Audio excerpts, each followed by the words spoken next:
What? Gundam's gonna kill Warhammer? Oh my god, the world is ending, the sky is falling, Warhammer's gonna die, Bandai's gonna take over the world and kill my tabletop game and wonderful minis. No, folks, this is Phil the Miniature Model Maker, here to reassure you that the sky is not falling, the world is not going to end. Bandai is making a Gundam tabletop game. The models are kind of cool. Warhammer is still the biggest tabletop game in the world, and the only thing that's going to kill Warhammer is GW. And Bandai make really flippin' cool miniature Gunpla kits. So yeah, in this video I'm going to talk about Warhammer models, Gundam Assemble models, and Gundam Artifact models.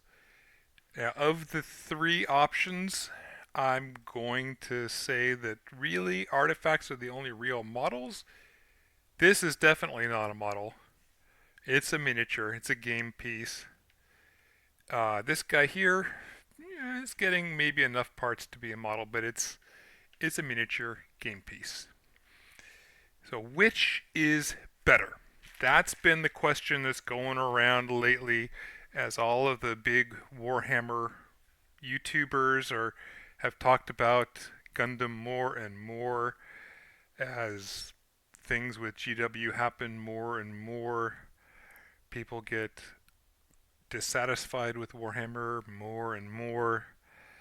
And just to let you guys know, Luis over at Rogue Hobbies painted up an amazing RX-78 Gundam, the Grandpa Gundam Assemble model. Go check that out. Rogue Hobbies. She's fantastic, anyways. But yeah, if you're interested in miniature Gunpla, go check that out.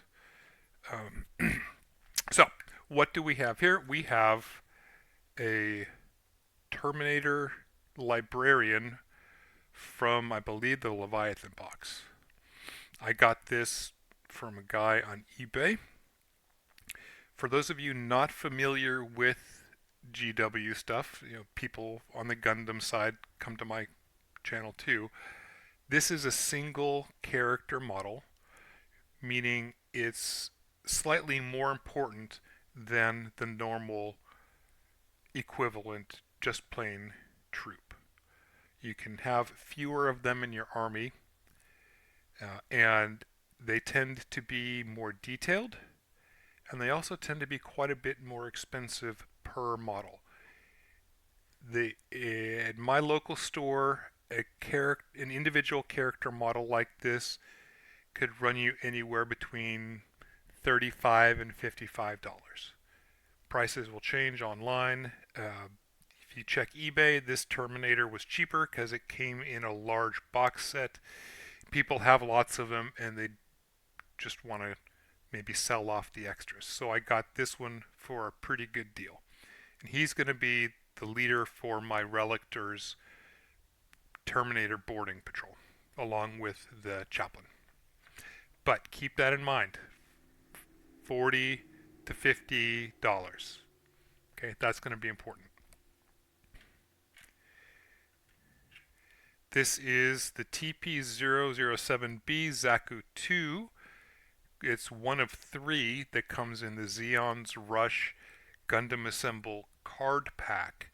The game is not currently available. The only way to get these kits is in the card pack or from somebody selling them on a secondary market by themselves. And that's what I did. I found somebody selling just the three models, kits of these that I've really wanted to try.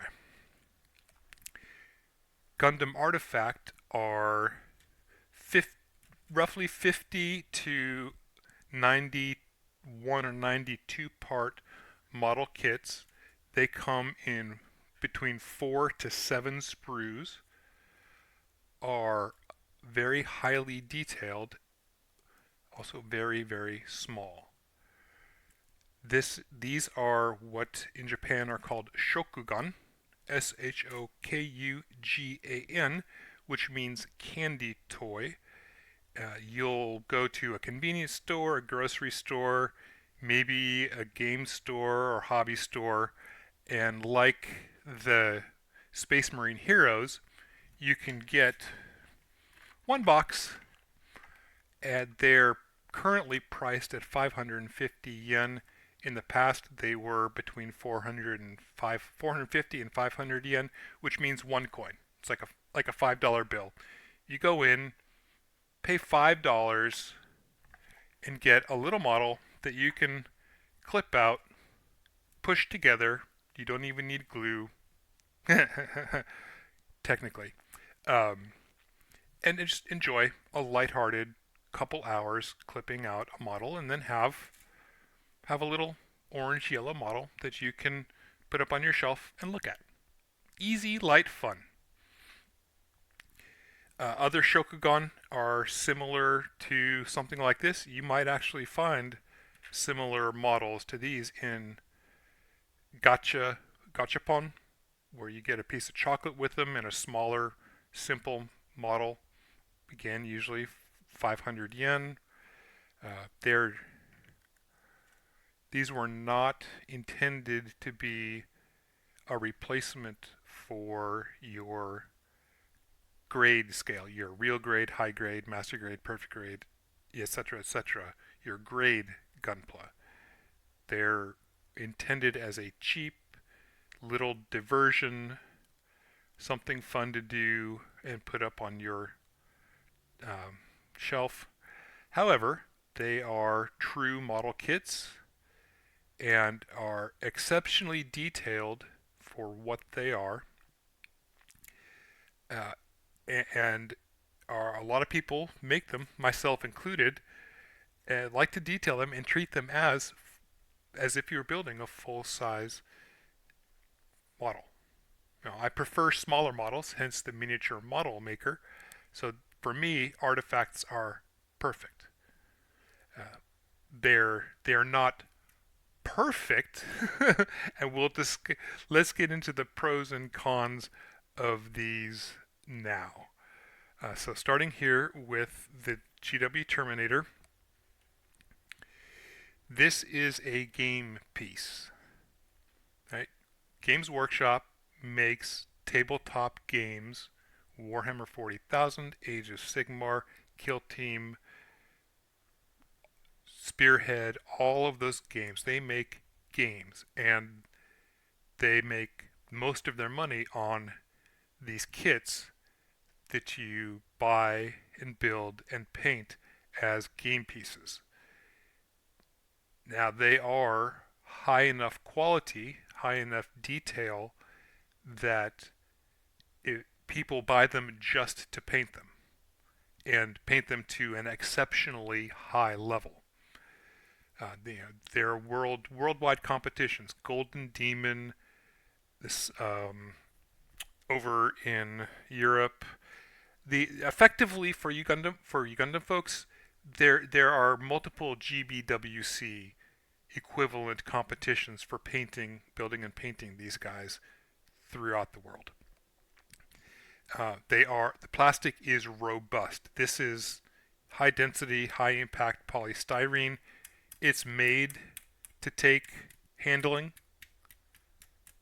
Some of these smaller bits, yeah, they could break off, but they're made to be used as gaming pieces.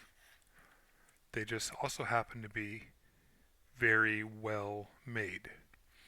As far as details concerned, Games Workshop have for quite a while,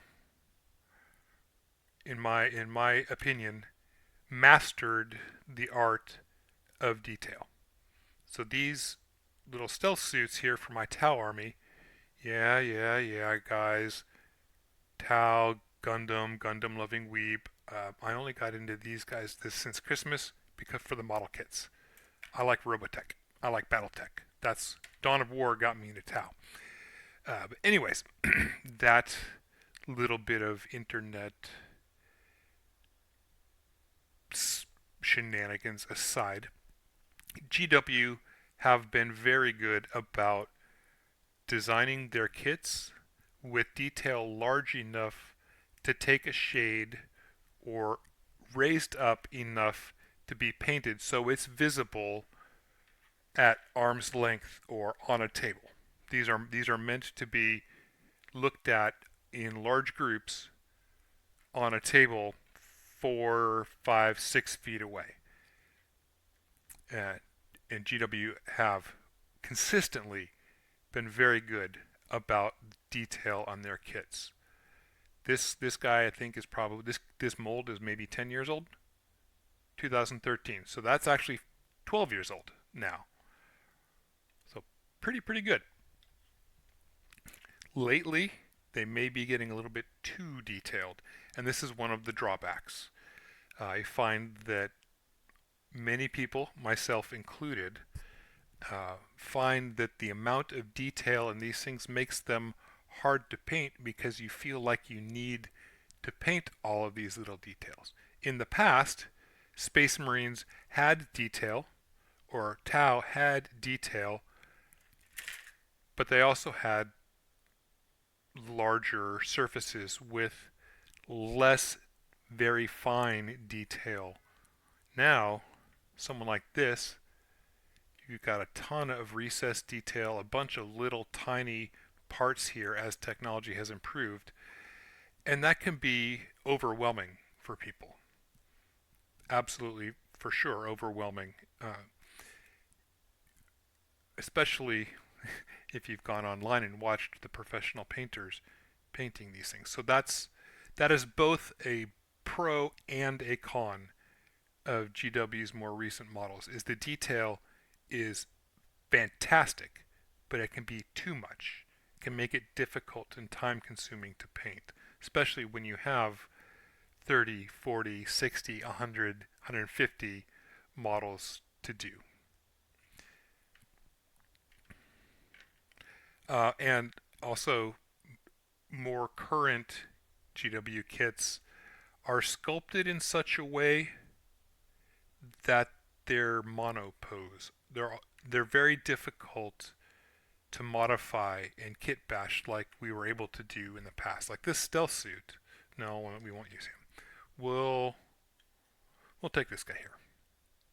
This humble rifleman was a pair of legs, a torso, a head, what paired weapon arms, a backpack, shoulder thing, little gribblies. Okay, you could swap out different arms, you could swap out different heads, you could swap out different backpacks, you could change the gribblies. The only thing you couldn't really swap out were legs and torso. Well, the torso. There are a bunch of different leg poses as well. But that made it a lot easier to change the appearance of the model when you have masses of them. You don't have just 50 of these guys in this same standard pose. These days, even the mass units are being sculpted in such a way that that's much more difficult, and that's a drawback. You know, if you don't want to have 20 of the same looking thing on the table, you want your models to look slightly different, have some sort of differentiation between them. That's more and more difficult these days. Here we go. We've got the Zaku 2, the high mobility type. This is about as basic as you can get.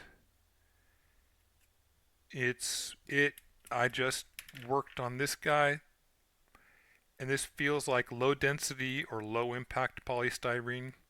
It reminds me of the Battletech minis, but the plastic isn't as soft. So I don't think it's a PVC. It's harder. So I think it's a polystyrene of some sort. It's not as rigid as the ABS. Not as hard as the ABS. One moment, I'll be back.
So I was saying this is the plastic is fairly soft. If you're cleaning up mold lines, it's pretty easy to overshoot and dig into the plastic. I tried scribing on this, and that it dug pretty deep, pretty fast. Definitely faster than on the ABS. And these are 100% monopose. And let's put it together. So the benefit of these, they're very robust. They are game pieces and are quick to assemble. Gundam Assemble. Gundam Plug and Play. Let's see, how did this go again? Oh yeah, okay.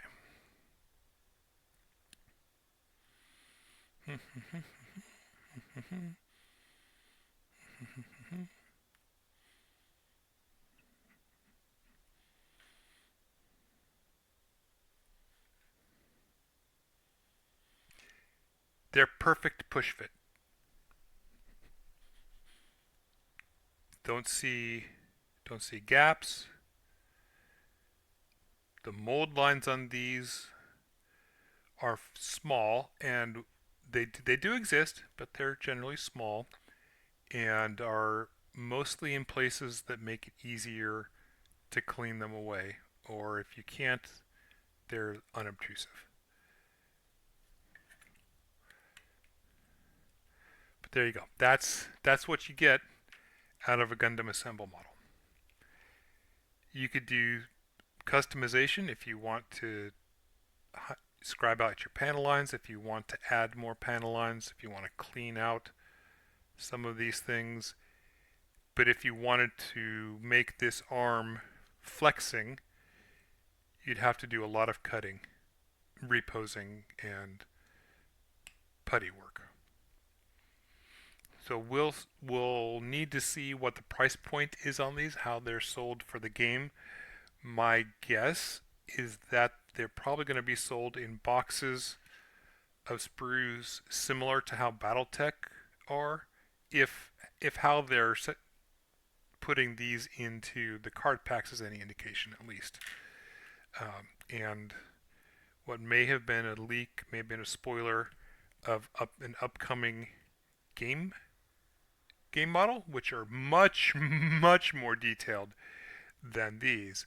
They're likely to come as a group of 3 to 5.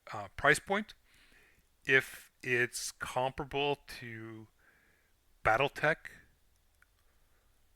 I think we'd be in a good place because the plastic quality, the mold quality, the detail is comparable to the BattleTech minis. The plastic is harder, it's easier to clean. That soft PVC that the BattleTech come in is horrible. The mold on this is very clean. You know, there aren't many little areas that would need to be tidied up. It's got good definition, good definition, but low part count and low detail. But yes, this is, if you are a Gundam person or not a miniature person and are wanting to get into miniatures, these, once you get past your plastic army men, these are the way to go. They're very easy to assemble and have nice big open panels that would be easy to paint. They take shade well. So this is probably an ideal beginner's miniature, given the amount of detail, the size of everything.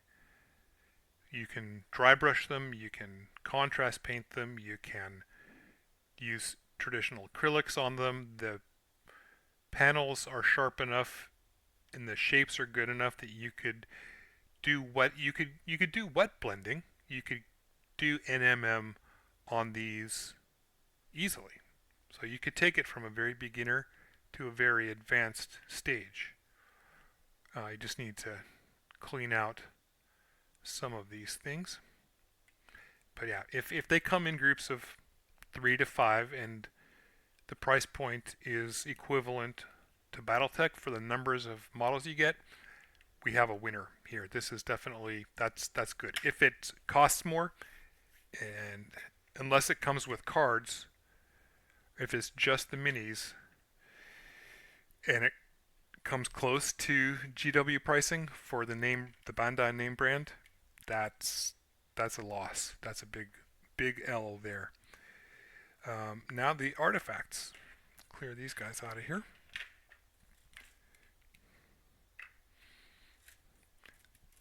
So this is a model kit. I've said that before. And this is ABS plastic. It's not resin.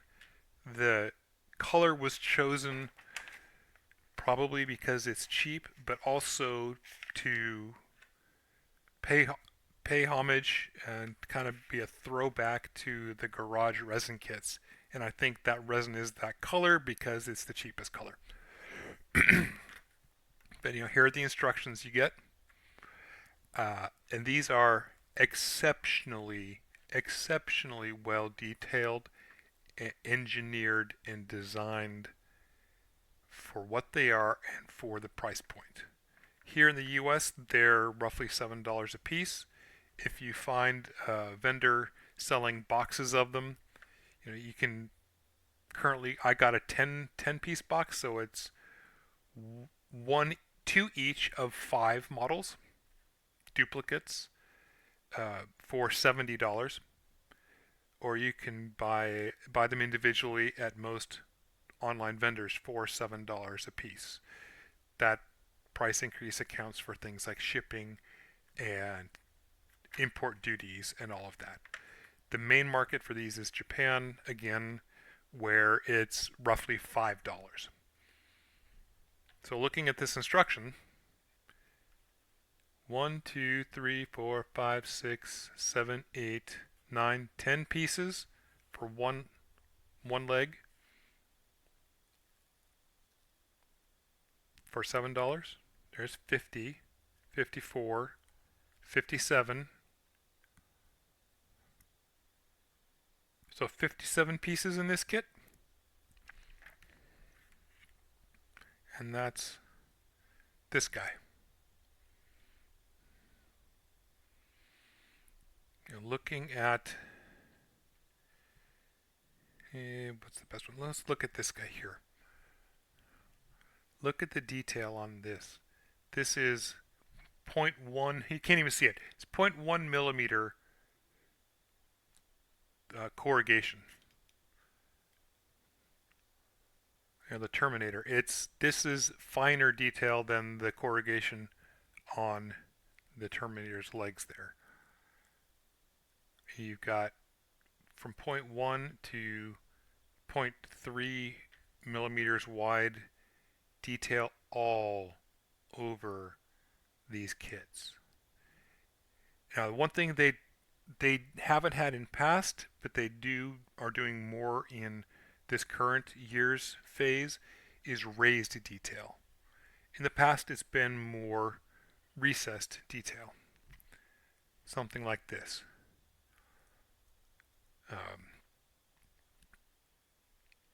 So I think they've learned a bit from Gundam Assemble's development and are improving the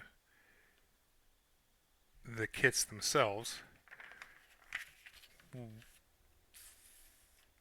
Looking at these, and the pros, the good points of these kits are they have Bandai's standard engineering and design, sprue design, part design, overall engineering. Like if you have 2 legs, they will think about, okay, well, let's make sure that the right leg has a peg and a tab at one orientation. Say the peg and the tab is here, and the other leg might have a peg and a tab in this direction to make sure that you don't accidentally put the wrong leg on the wrong side, like backwards. So they're incredibly thoughtful in their design to make sure that you've got the parts put together properly, and they assemble the full kit correctly. They are push fit, not nearly the quality push fit of this guy, and even not as good as GW's push fit. These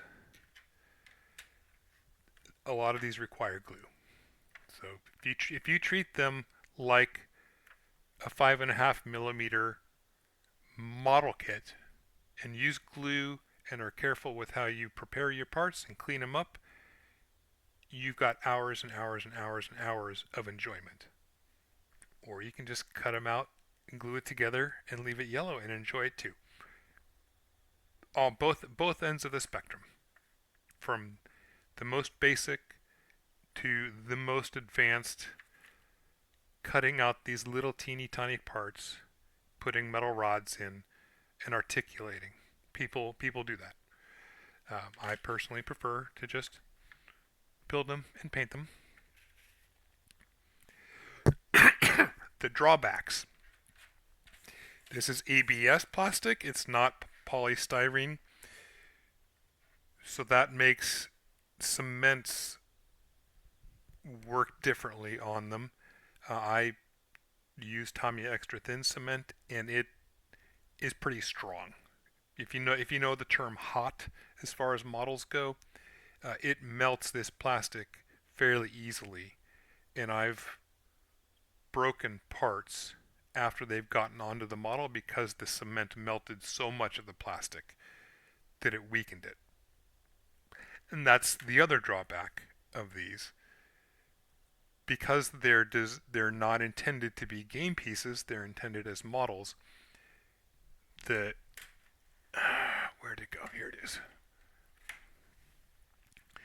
The connection on the cannon on this guy was 1 millimeter thick.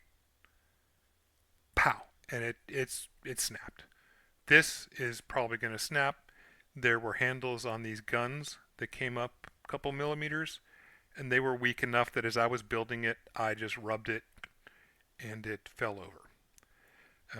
Also, the amount of detail and the way they layer the pieces,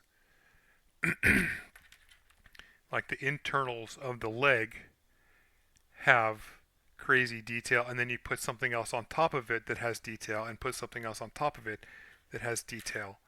That if you assembled it fully as it is like this, being able to get to all of the details and paint them or even prime them is very, very difficult.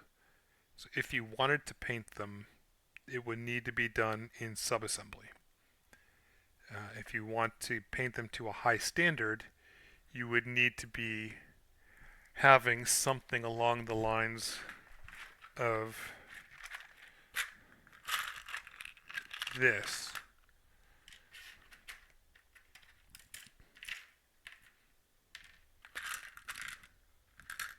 So this is a high new Gundam, which is phase 1. This came out in 2021, the first release. You would need to have them in as many parts as possible to be able to access all of these little things. The major drawback and the biggest weakness of Gundam Artifacts is because the price point and that they're a single release per year. You only get so many of them released once a year, either towards the end of the year or early. I think they're now coming out of February. The concession Bandai have had to make as far as cost goes is the quality of the plastic, and in some cases the molding, because they're push fit, the pegs that hold the pieces together are rather long, and that can cause gaps. So these guys are infamous for having gaps between pieces, seam lines that you would need substantial amount of work. So if I'm trying to get this here with no seam line, I would need to go through and file down the pegs and then sand down the inside part, to make sure that there's no errant lumps or little tiny things that would prevent a flush fit.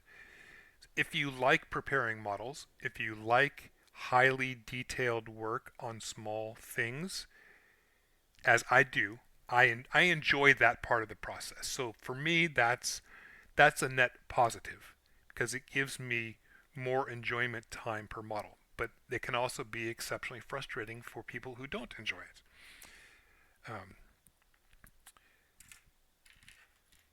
This was 1, 2, 3, 4 parts.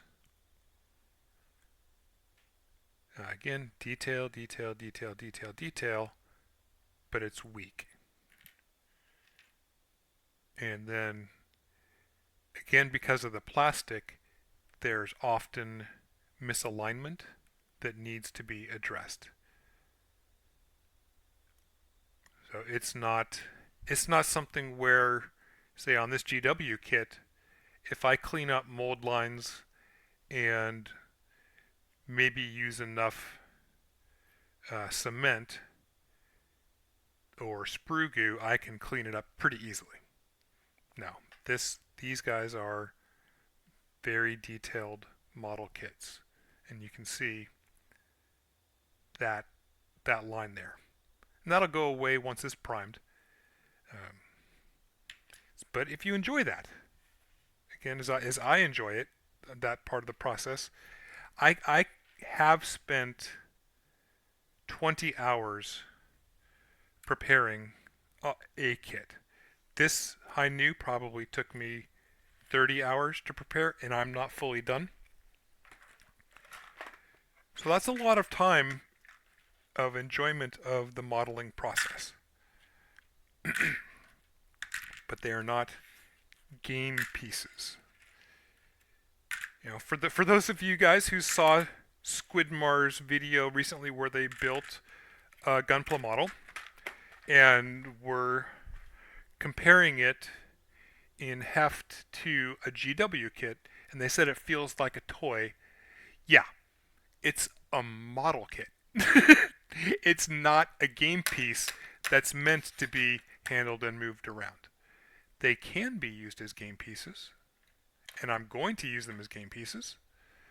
They fit nicely on little things, but they are models, and they're intended to be models. They're intended to be display pieces, not game pieces. But for $7, you get a hell of a lot of modeling fun working on these. And if you like painting to the nitpickiest little details, you like edge highlighting, you like NMM painting, you like cell shade painting, these guys are fantastic. I mean, just look at all these panels that you can do. And because excuse me, because of all the paneling, it's easy to get parts definition, and the lack of raised detail, aka the GW stuff, it does make it easier to paint. And then you just go through and hit your little details as you wish. But that is that, and I'm going to be back again.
All right, so let's go through the pros and cons of these again, starting with the artifact. They are low price point, which means some of the molding is poor. It's ABS, the plastic is softer than polystyrene, which means on some of these panels they're not perfectly flush like in the polystyrene Gunpla kits. They do require a they can require a substantial amount of rescribing or just sanding to even out the panels if you're nitpicky about that. Some of the panel joins, for example, here and here, is not clean. It's got a little bit of plastic in here. Doesn't make a big difference, but if you want to have that very clean, very precise appearance, you'll need to clean them out. If that's something you enjoy, that's a positive. Again, I enjoy that. That is a positive for me. I understand a lot of people don't. And when they look at this, they see a miniature and they want the ease of building of these, of game pieces. So the level of detail, the tiny, tiny pieces can be very frustrating. But for $7 or $5.50 US in Japan, that's pretty damn good. Plus, you get decent instructions. Decent. They're not great. GW makes much better instructions, but they're pretty good for what you get. The Gundam Assemble. The pros for this is they are very robust. The push fit is actual push fit, snug with negligible gaps. Like this is the worst of it on this model right here. And I would glue it personally. I'm going to modify this and glue it. There's a gap there, but everything else is pretty good. Mold lines on here do exist, but they're fairly shallow and they're generally in places where you can clean them up easily. I used 1000 grit, kind of worn down 1000 grit sandpaper and the back of my knife to clean all this up. The molded detail on this is good. The amount of detail is low, but the crispness of the detail is generally high in most places.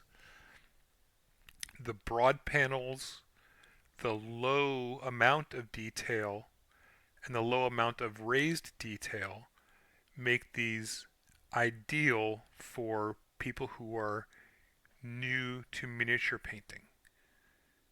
If you want to skip the step of buying plastic army men from the dollar store and practicing how to paint miniature things, as I recommend, and want to move on directly to miniatures, these are it, or 3D printed. But if you're looking to buy something and you want to play a game, because there is going to be a game associated with this, which is a benefit, and the game is supported by a very large company, which means it's likely to be around longer than some of the independents are. This is likely going to be a good investment. What we don't know right now is how these are going to be sold. Are they going to be sold individually? Are they going to be sold in groups? And what the price point per model is going to be. I'd say if they're in the area of $5 to $7, per model, you're in good shape. $10, then we're getting into GW territory. And you need to make the decision of whether the quality of the model and the game experience is worth buying into, or if it would be better for you to buy into something like a Warhammer, because it's very accessible. Downsides of this also, again, like the soft, I think it's the soft plastic, and yeah, that's pretty much that. And plus, we have to wait, and we have no idea what the game is going to be like, what the rules are going to be, or anything like that. However, they look like they're going to be fun to paint, and I'm probably going to use these guys to practice blending and value highlighting and things like that. And then we have our GW kits. The pros for this is they are part of a 40-year-old game that is insanely popular, far and away the dominant game, tabletop war game in the world. You could go to just about any store out there with Warhammer models and find somebody to play the game with. Also, the plastic is very high quality. It's robust, it's easy to work with, easy to put together.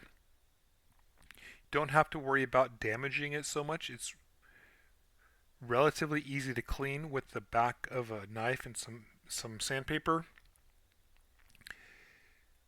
The mold quality of these is very high. The detail is exceptional. That can be a pro or a con. You know, like the Artifact, where I prefer the cleaning process, the preparation process and building. When it comes to painting, I prefer something with some detail, but not too much. Like this is, I want more detail personally, but I would rather have something like this that I can add detail to than something like this that has all of this tiny little intricate scroll work. That's a personal preference. So that's a pro for some people, a con for others.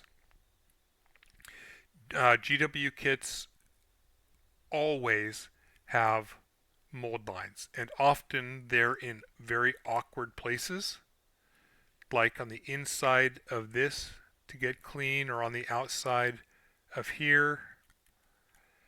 So cleaning these guys to a model, a high level standard, not just cleaning up what you see here and then leaving the rest because you're going to paint it over and it's going to be on a game. That's a negative. The mold lines on GW stuff are not great. If for the price point, let's say this is $50 US, I can buy 7 artifacts. I don't know how many of these I can buy. Let's say they're $7 too. I can buy 7 of these for 1 of these. And the prices only go up and up and up and up. You're getting good quality. The plastic is high quality. The part design is high quality. The assembly quality, I would say, is 7 out of 10. There are often gaps that need to be filled. For the price, I would expect there to be no gaps. I would expect mold lines to be put in places that are easy to clean. That's the big drawback of the Warhammer, is the price. If you find the price if you find value in the price, and then absolutely do it, enjoy it, get it. Because again, the amount of detail on this, you could spend as much time getting nitpicky with the painting on this as I could getting nitpicky with the preparation and assembly of this. It all depends on what your preference is in the hobby journey. Do you like painting more than assembly? Okay, this probably has much more value to you. Do you like neither and you just want to put some paint on a model and get models on a table and play a game with it? Or are you an absolute beginner to all of this miniature stuff? Then these are the way to go. Do you like building models, maybe not playing games, and you just want something that you can lose yourself in for hours and hours and hours while listening to a podcast or music while building this? Awesome. You got this, or painting this. So, does that answer the question? Is Gundam going to kill Warhammer? No. Not even in the slightest. They are different aspects of the hobby at different levels. Model the current basic game piece. Upcoming ones look to be much more detailed. Think Tyranids. And then high-end game and lots of good painting experience. So I hope you are able to take something useful from this and find your joy, find your sweet spot. Is it the assembly, the building and detailing? Is it the painting? Or is it somewhere in between? They can coexist. They do coexist. They should coexist. Modelers have a lot to teach us wargamers. And the wargamers have a lot to teach the modelers. It's additive, folks. It's not subtractive. It's not a zero sum. It's not a Warhammer is everything. You're a Gundam loving weeb nerd. I don't even know what the hell you are. They're different things. We can enjoy them all equally. We can enjoy our games. We can enjoy our building. We can enjoy our painting. We can enjoy our building. We can enjoy our painting. It all goes together. I have been Phil the Miniature Model Maker, coming to you in this video comparing and contrasting Warhammer 40k, Gundam Assemble, and Gundam Artifact. And remember, folks, that this is a hobby. A hobby. It's meant to bring joy. If it doesn't bring you joy, don't do it. Or find another way to do it that does bring you joy. And be good to yourselves, okay? Bye-bye.